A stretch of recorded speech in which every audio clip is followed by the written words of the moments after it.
Welcome back. I'm Ian Masters, and this is Background Briefing, available 24/7 at backgroundbriefing.org.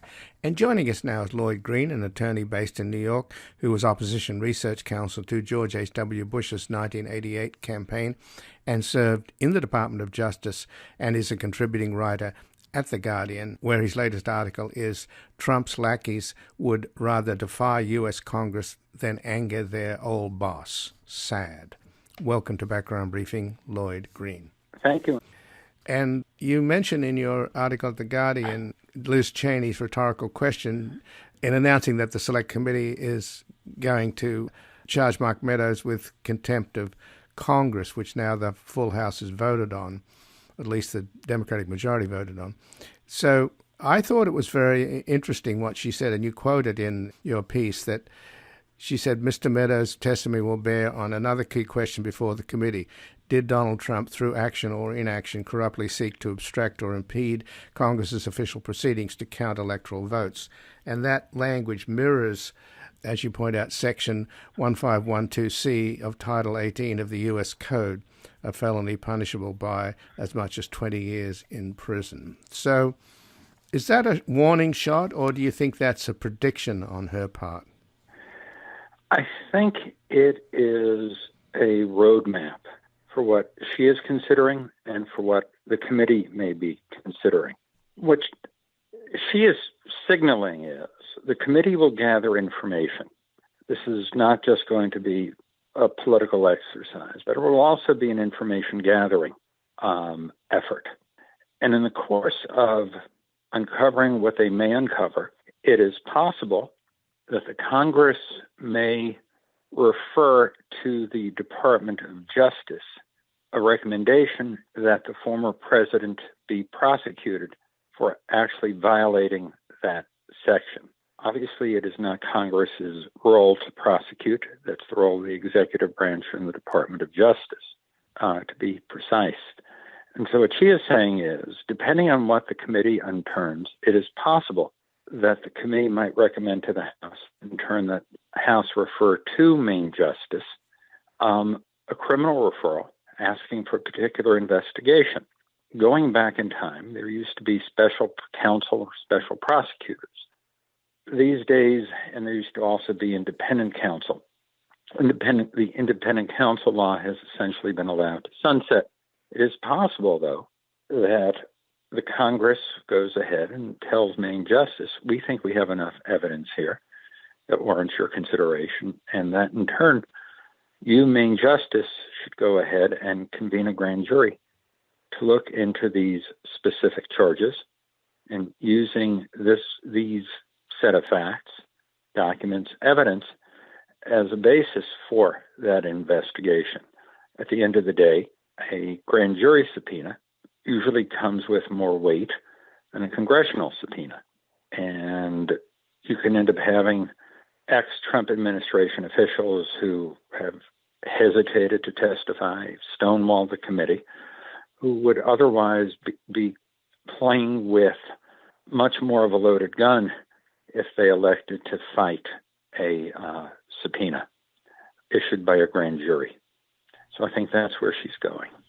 But in terms of compelling Steve Bannon and Meadows and Jeffrey Clark and Kash Patel and others to testify, my understanding is that criminal contempt of Congress doesn't deliver that testimony, whereas civil contempt would, even though civil contempt takes a lot longer. And, of course, these characters are practitioners of running out the clock.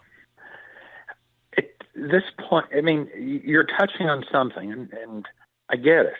But at the end of the day, contempt of Congress, in a sense, is an adjunct, is an auxiliary to the larger congressional investigation. And in turn, the only thing that the congressional investigation could yield, most likely, is a referral to Main Justice and a report. They don't care about a report. They themselves can take their chances with contempt. Go back in time. Steve Bannon testified when it came to Roger Stone and Robert Mueller. That was part of a special counsel's proceeding. It's very different from the House. it's one thing for someone to go ahead and flex and strut and perform in front of a congressional subpoena. It's another thing for someone to flex, strut, and be performative in the face of a grand jury subpoena. And again, if you want to say what is the ultimate prize is for the committee to figure out what did or didn't Donald Trump do, and based on what he did and did not do, whether or not that those facts would or would not support at least a recommendation to main justice that deals with a possible violation of the criminal code. And again, I'm speaking with Lloyd Green, who's an attorney based in New York, who was opposition research counsel to George H.W. Bush's 1988 campaign and served in the Department of Justice, and is a contributing writer at The Guardian, where his latest article is Trump's lackeys would rather defy U.S. Congress than anger their old boss. Sad. So in a broader sense, though, Lloyd, is this a race between the committee, the DA in New York, who's apparently just had testimony from one of the Mazars' accountants about Trump's, I assume it's to do with Deutsche Bank, and who guaranteed those lots of loans that Trump got when he was blackballed by Wall Street because of how many bankruptcies and how many banks he'd taken down. So that's happening. And then you've got the ruling by U.S. District Judge Trevor McFadden, who's a Trump appointee, just on Tuesday, basically giving Trump a chance to appeal, but nevertheless upholding the right of the House Ways and Means Committee to get Trump's tax returns. So is this where the race is, between whether or not Trump will actually be held to account on the one hand, or the fact that the Republican Party is all behind Trump, which is essentially it's his party now, and they're engaged in such comprehensive and massive voter suppression that Trump could get elected simply by foul means as opposed to fair? Okay, let's start with the idea that there's a race out there. So far as the district attorney in Manhattan goes, so far as the attorney general in New York State and her investigation, in a sense, there is less of a race. They're going to be doing what they do regardless of the midterm elections. That's not the thing that they're busy worrying about, that they're busy looking at. To the extent that there is any race, it would come up in connection with any applicable statute of limitation. That would be the only item that's out there that becomes of serious concern to them. They're prosecutors, and the Supreme Court has recognized that prosecutors are not the same thing as a congressional investigation.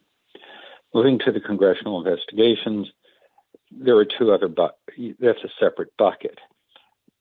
One part of that bucket goes to the investigation into January 6th, and that's where the political calendar comes in. You would assume that the select committee, the special committee that's looking into the events of January 6th, would want to be finished with their report by spring of this coming year, 2022. They have a lot of ground to cover. They may or may not get there by that point in time, but I think that's what they want to deal with. Against that type of timing, against that kind of calendar, yes, the fights that surround Steve Bannon and Mark Meadows could well go beyond that. And then it falls into the category of it is what it is. The new Republican Congress, if there was a case still pending to hold them in contempt, would likely say, you know what, we've had enough, and roll up the investigation. That having been said, if there is a referral, though, that has been made to main justice, that's a different story. The change in parties would not likely impact a substantive referral as opposed to a referral for contempt to main justice. The next thing you mentioned, the tax investigation, that could wind up bumping into legal deadlines. You had a decision from the U.S. District Court for the District of D.C. just yesterday the House would probably want to fast track any litigation that comes out of it, any sort of challenge. That's not necessarily in Donald Trump's interest to play along with that. He may well go ahead and ask for broader consideration by the D.C. Circuit, saying that he wants what they call an en-banc hearing. He may do that. He may not do that. We'll see. But that's a definite possibility with regard to his tax returns. The last piece, so far as the litigation calendar goes with Donald Trump, goes to the decision to have the National Archives produce its, I call them pieces of paper, the records that they ended up getting from the Trump administration that are being litigated. Again, that's the type of thing that can go to the broader D.C. Circuit. Alternatively, that doesn't, most likely, though, the next stop for this will be the U.S. Supreme Court.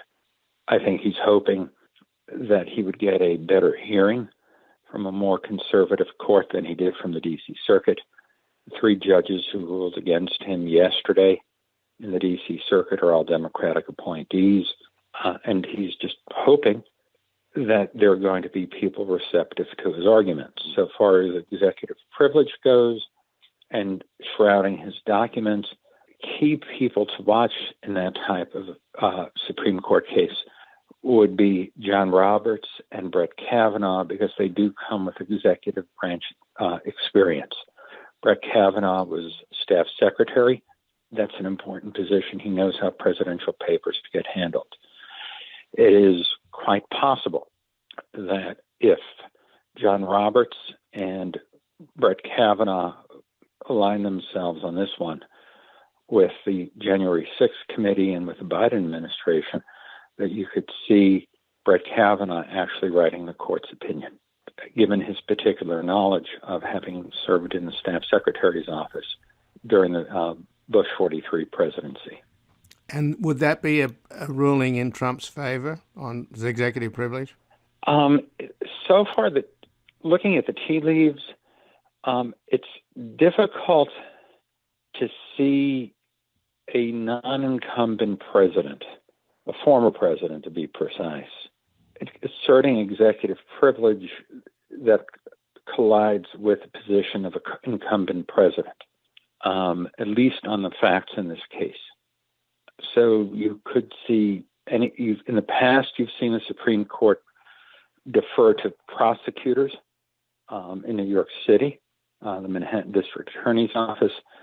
When it came to Trump's records, you could see that again with regard to the lawsuit involving the National Archives. But again, no one knows. It's a matter of wait and see. The briefing on that end hasn't started, and figure it'll be about 2 weeks before that ball starts moving again. But in your article at The Guardian, Lloyd Green, Trump's lackeys would rather defy U.S. Congress than anger their old boss, sad. You point out that both Bannon and Mark Meadows are angling for a job in another Trump administration starting in 2024, assuming he runs. And he's certainly suggesting and working on running at this moment. So given that, are they delusional? I mean, or do they recognize that with the enormous amount of voter suppression out there, and the Democrats in the Senate have only got less than a week or so to the 23rd to do something about stopping the voter suppression, and they don't seem to be capable of passing that or Build Back Better. So they're in a kind of state of paralysis. Nobody seems to think that that's likely to happen, or at least both bills are likely to pass. So is this what's going on, that the calculus is that it's a safe bet that Trump will become the next president? There are a lot of steps along the way before Donald Trump becomes next president. Here are some things to remember. Joe Biden right now is an unpopular president. What gives fuel to the possibility of a Trump candidacy is Joe Biden's weak ratings. For all the talk of Build Back Better, the national focus is elsewhere. Politically, more of the country is focused on inflation than on Build Back Better. More of the country is focused on crime than on Build Back Better. And the problem with that becomes, if The country's priorities are one place, and Joe Biden's priorities are elsewhere. And he cannot run his legislative package. His own competency then gets called into question, which then in turn fuels a Trump bid. Are the Republicans up to mischief when it comes to elections, election laws, and election rules? Absolutely. But it's not happening in a mere vacuum. You have a president who is unpopular, and an unpopular Joe Biden fuels talk of a Trump presidency and emboldens Donald Trump. Right, and the one thing you didn't mention there, along with inflation and crime, I think the overriding anxiety out there in the electorate is COVID. Would you agree? COVID is an anxiety, but at this point, you're also getting COVID fatigue among the public. You have a recalcitrance at this point among a segment of the Trump base about getting vaccinated, and that's where America is at. We've passed 800,000 deaths, and it's unclear what more Joe Biden can do. You go back to last January, and the Biden administration was sort of acting like George Bush and W. Bush with mission accomplished. Didn't happen that way. You look at the numbers coming out of England on the latest strain of COVID, America could be in for a rough winter. And all that anxiety, as you rightly point out, fuels even more concern. Think of it this way. Going back in time, the assumption was from this White House that if you ended up dealing with COVID, you would end up dealing successfully with the economy. It hasn't exactly worked out that way.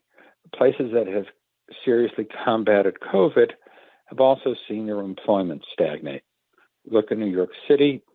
New York City's unemployment is close to 10%. New York City, on the other hand, after getting hit heavily early on by COVID, has taken some very serious steps to curb its spread. But it has come at a significant economic cost. You look into other parts of the country, more Republican parts, you're getting greater economic growth, but you also have, after that initial outburst on the East Coast of COVID, you've had higher death rates. So there seems to be some sort of trade. It's not it almost moves inversely. And you don't have a president who has at this point the confidence of a large enough segment of the American public, and a president who cannot deliver the kind of message, assuming anyone could deliver that kind of message, that ends up grabbing everyone's attention and gets them to go ahead and vaccinate and get booster shots. Well, with 78% of Republicans believing that Biden is not a legitimate president, and all this stop the steal stuff that's being hammered into the population by Fox and Sinclair, etc., little wonder that Biden has no traction, at least with almost half of the country who voted for Trump. So, not questioning that, but right. If you're president, you take the country as it is. And that's a problem. You're right. It is a problem for getting a message out there. But by the same measure, the public has now labored with COVID since about March of 2020. You're now heading into January 2022. And there's just the tiredness of dealing with it, wisely or otherwise.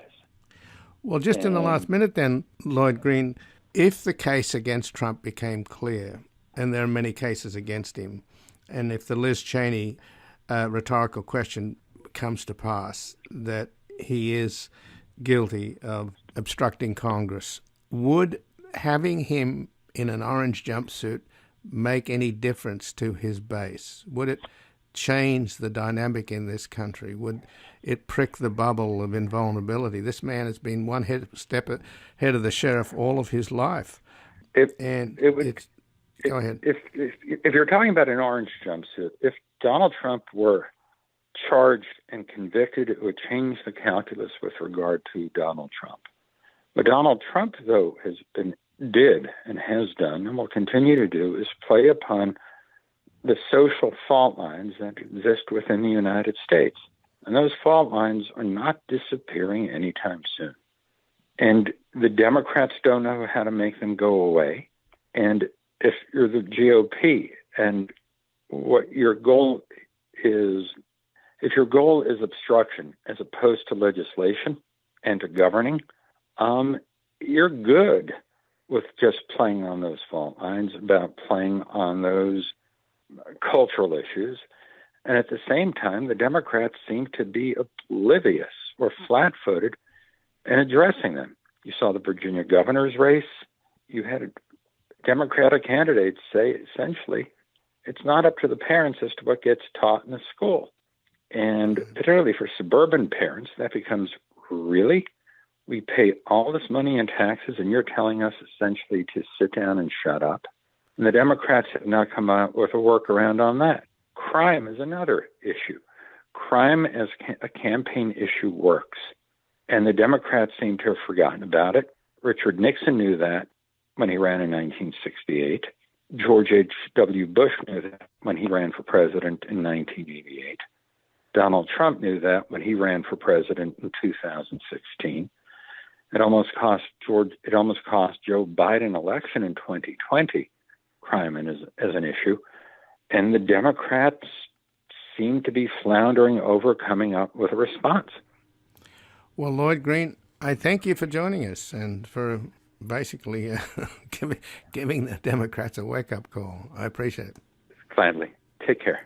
You too. And again, I've been speaking with Lloyd Green, who's an attorney based in New York, who was opposition research counsel to George H.W. Bush's 1988 campaign and served in the Department of Justice, and is a contributing writer at The Guardian, where his latest article is Trump's lackeys would rather defy U.S. Congress than anger their old boss. Sad. We're going to take a brief station break. We're back examining today's virtual summit between China's Xi Jinping and President Putin.